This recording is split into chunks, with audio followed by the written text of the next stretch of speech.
আমি এই মুহূৰ্তত আছোঁ বনগাঁও আৰু ইয়াতে খেলপথাৰত ক্ৰিকেটৰ প্ৰশিক্ষণ চলি আছে আৰু ক্ৰিকেটৰ অনুশীলন চলি আছে।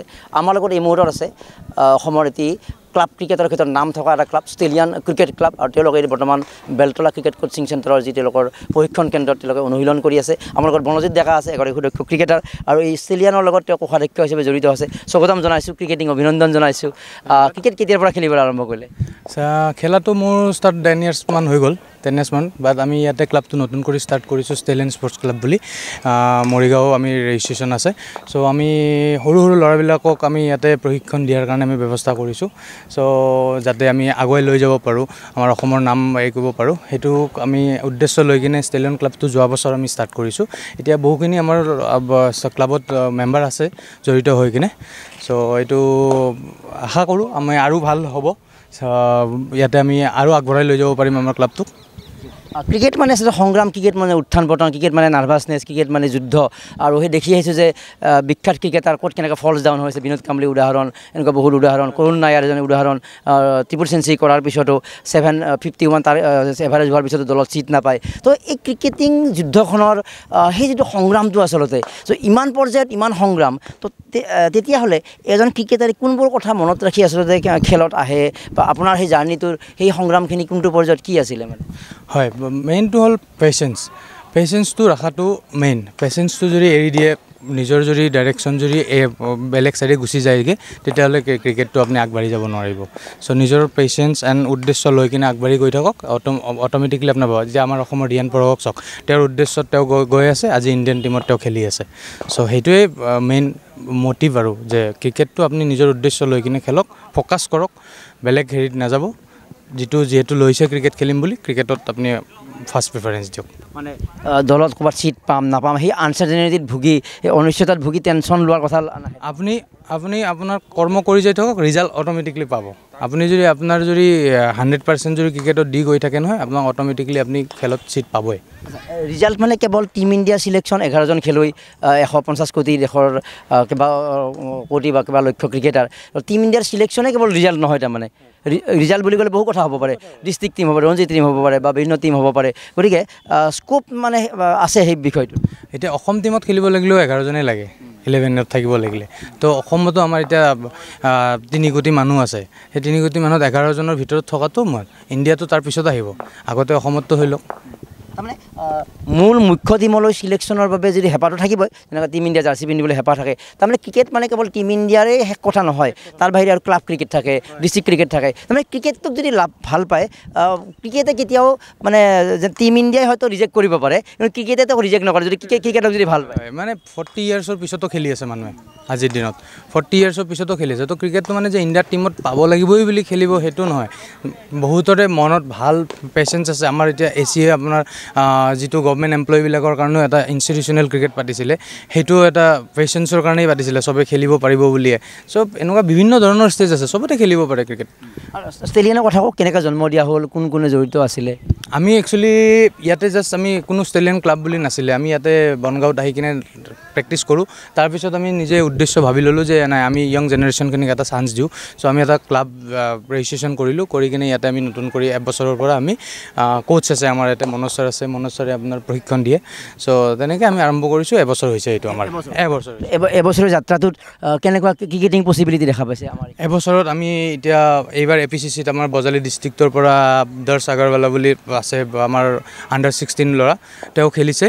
তেওঁ ল'ৰা ইয়াত কোৰ্চ কৰিছে। হয়, বজালীৰ আছে, বৰপেটাৰ আছে, বৰপেটাৰ অৰ্ণৱ শইকীয়া বুলি আছে, তেওঁ বৰপেটা ডিষ্ট্ৰিক্ট খেলি আছে, আমাৰ ইয়াৰ পৰা গৈছে। চ' জানি ভাল লাগিল, মই নিজে বজালীৰে। হয়, বজালীত খেলি আছে। তেওঁ 3খন মেটচ খেলিছে, 3খনত 2টা হাফ চেঞ্চুৰী কৰিছে। আমাৰ ইয়াতে প্ৰেক্টিছ কৰিছে, ইয়াতে কি টুৰ্ণামেণ্ট খেলিছে? APCC আছাম প্ৰিমিয়াৰ লীগ যিটো সেইটো খেলি আছে। তেওঁ কোচিং কৰে। হয়, ইয়াত থাকি কোচিং কৰে। চ' তেওঁ খেলিছে আৰু আমাৰ বিভিন্নজনৰ ছিনিয়ৰ মানুহকেইটাও, ল'ৰাকেইটাও খেলিছে আমাৰ ইয়াৰ পৰা, চবে বিভিন্ন জেগাত খেলিছে। যিহেতু আমাৰ ষ্টেলিয়ান ক্লাবটো এতিয়ালৈকে APCC কোৱালিফাই কৰিব পৰা নাই, চ' বেলেগ ডিষ্ট্ৰিক্ট কোৱালিফাই কাৰণে কি লাগে? কোৱালিফাই কাৰণে আমি এবছৰত ৱেইটিং পিৰিয়ড থাকে, তাৰপিছত আমি মেটচ খেলি কিনে জিকি কিনে তাৰপিছত আগবাঢ়ি যাওঁ। মেটচ খেলিব আমি ডিষ্ট্ৰিক্ট লেভেলত মেটচ খেলিব লাগিব। চ' আমি অহা বছৰলৈকে আমি মৰিগাঁও ডিষ্ট্ৰিক্টত আমি ভাবিছোঁ, আমি আশা কৰোঁ আমি কোৱালিফাই কৰিম আৰু নেক্সট ইয়েৰ APCC আমি নিজৰ ক্লাব হৈ আমি কিনে ৰিপ্ৰেজেণ্ট কৰিম।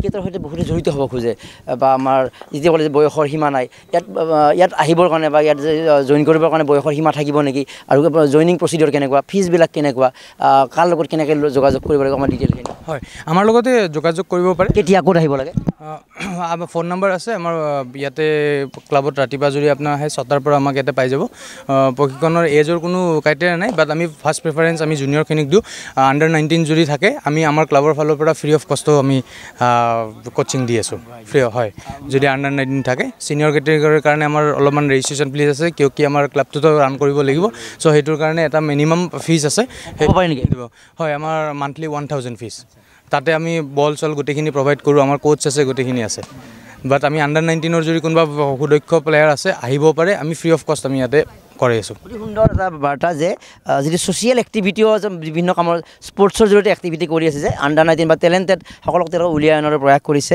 গতিকে এটা সুন্দৰ পদক্ষেপ আৰু ছিনিয়ৰসকলে এজ বাৰ নাই বৰ্তমান কিমান মান ইয়াতে ইনভলভ হৈ আছে 45 মান আছে মেম্বাৰ 45 মান আছে তাতে আণ্ডাৰ 19ত ধৰক আমাৰ 5জন মান আছে আৰু বিল' 30 আমাৰ 6-7জন মান আছে বাকী চব 30+ ছিনিয়ৰ আছে ইয়াত আমি বিল' 19 বা এইটো দেখা নাই গতিকে আজি মানে এইটো ডে বাই ডে থাকে নেকি নহয় মানে স্কুল থাকে ন সেইটো হিচাপত মিলাই কিনে আহে আৰু আপোনালোকৰ ডেইলি চলে আৰু শেষত অসম ক্ৰিকেটৰ বৰ্তমান যিখিনি উত্থান হৈ আছে ৰিয়ান পৰাগে ছিট পাইছে ডেনিছ দাসে চেঞ্চুৰী মাৰি আছে বা বিভিন্ন কৰি আছে কেনেকৈ দেখা পাইছে আৰু যিটো দেৱজিৎ শইকীয়া হ'ল তো দেৱজিৎ শইকীয়াক এটা কেনেকৈ আপুনি কংগ্ৰেচুলেট কৰিব আৰু অসমৰ বাবে এইটো ৰেয়াৰ কেছ এইটো এটা আচলতে বিৰল ঘটনা মানে হয় দেৱজিৎ দা যেতিয়াৰ পৰা ক্ৰিকেটৰ মানে কৈছোঁ নহয় এতিয়া আমি ক্ৰিকেট অসমক ইমানে ধুনীয়াকৈ আগবঢ়াই লৈ গৈ আছোঁ আমি ইমান ধুনীয়া ষ্টেডিয়াম পাইছোঁ আৰু এখন আমিনগাঁৱত পাবলৈ গৈ আছোঁ চ' ডেফিনেটলি আমি ৰিজাল্ট আহিবই আৰু যিমানখিনি তেখেতে কৰি আছে ক্ৰিকেটৰ কাৰণে আমাৰ ল'ৰাও বহুতখিনি ওলাব ইয়াৰ পৰা ল'ৰা বুলি নহয় ছোৱালীও আমাৰ বহুতখিনি কোৱালিফাই আছে উমা চেত্ৰীহঁত আছে চ' গোটেই আগবাঢ়িব বুলি আমি আশা কৰিছোঁ অভিভাৱকে বা সন্তানে এই ক্ৰিকেটত আহিলে স্ক'পটো আছে হয় নিশ্চয় বহুত স্ক'প আছে এতিয়া আপুনি লাগিলে হ'ল নিজৰ এফৰ্ট দিলে হ'ল আপোনাৰ ৰিজাল্ট নিজে আহিব নিশ্চয় ৰিজাল্ট আহিব আৰু এই ৰিজাল্টৰ কাৰণে আকৌ কৈছোঁ যে টিম ইণ্ডিয়া হওক আছাম টিমেই হওক সেই ৰিজাল্ট মানে তাত ছিলেকশ্যনেই ফাইনেল কথা নাই ছিলেকশ্যন হয়তো লাগত হ'ব পাৰে কিন্তু হতাশ হ'ব নালাগে টিম ইণ্ডিয়া আছাম টিমৰ ছিলেকশ্যনৰ বাহিৰেও ক্ৰিকেটত আৰু বহুত স্ক'প আছে বিভিন্ন ফৰ্মেটত খেলাৰ সুযোগ আছে ভৱিষ্যত কোচিং ল'ব পৰাৰ সুযোগ আছে গতিকে আমাৰ বনজিৎ ডেকা ডাঙৰে সবিশেষ জনালে আমি শুভেচ্ছা জ্ঞাপন কৰিছোঁ ষ্টেলিয়ানৰ এই যিটো তেওঁলোকৰ প্ৰয়াস আৰু তেওঁলোকে এজ বাৰো ৰখা নাই আৰু এখন এইটো হ'ব নাই যে তেওঁ কোনো খেলিব বিচাৰে মোৰে মানে অন কেমেৰাই কৈছোঁ ক্ৰিকেটৰ নম্বৰত বলিয়া মানে ক্ৰিকেট চাই এটা আমাৰ পৰীক্ষাৰ নম্বৰ অকল বেয়া হৈ গ'ল নেকি হ'লো কিন্তু খেলাৰ সুযোগ পোৱা নাই আমি যদি এনেকুৱা বিচাৰে যে তেওঁ ক'তো টুৰ্ণামেণ্টত ভাগ ল'ব নিবিচাৰে ইয়াত আহিব খোজে আহি এটা মনৰ এটা যিটো আনন্দ কাৰণ আমি দেখা পাওঁ এই বলটো ধৰোঁতে যিটো এটা কনচেনট্ৰেশ্যন পাৱাৰো ইয়াত যথেষ্ট বঢ়াই দিয়া আচলতে তো তেনেকুৱা আহিব পাৰে ৰিক্ৰিয়েশ্যনেল প্লেয়াৰৰ কাৰণে আমাৰ তাতে জেগা আছে আহিব পাৰে ঠিক আছে ধন্যবাদ থেংক ইউ